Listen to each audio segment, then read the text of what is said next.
Tom Dowling, LensCaptureOnline. Hey, thanks for joining me. I'm out here with my brand new Neo.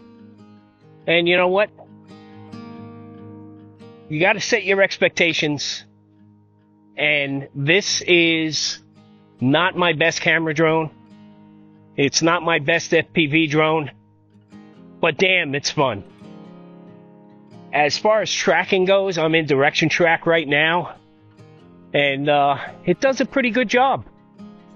You know, it seems to be lagging just a little bit especially because I'm wearing a hat and glasses.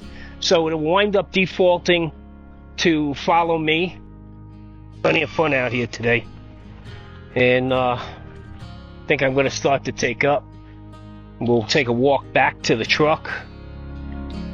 I have my DJI Avata 2 with me.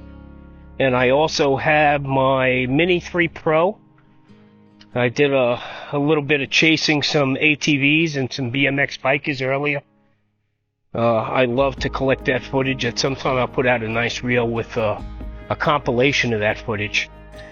But that being said, I'm back at the truck.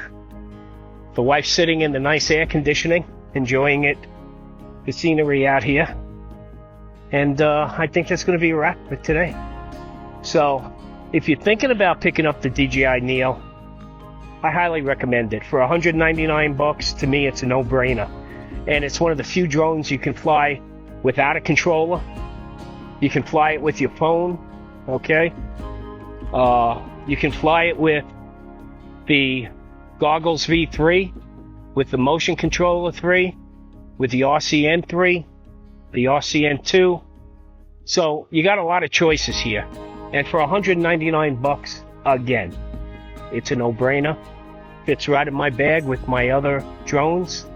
And it's always fun to have with you, especially if you want to do just a little bit of vlogging with it. Some selfies. It actually hits that mark pretty well.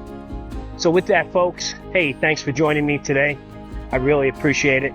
If you enjoyed this content, do me a favor, subscribe, hit that thumbs up, and till next time, fly safe, fly fun. Take care.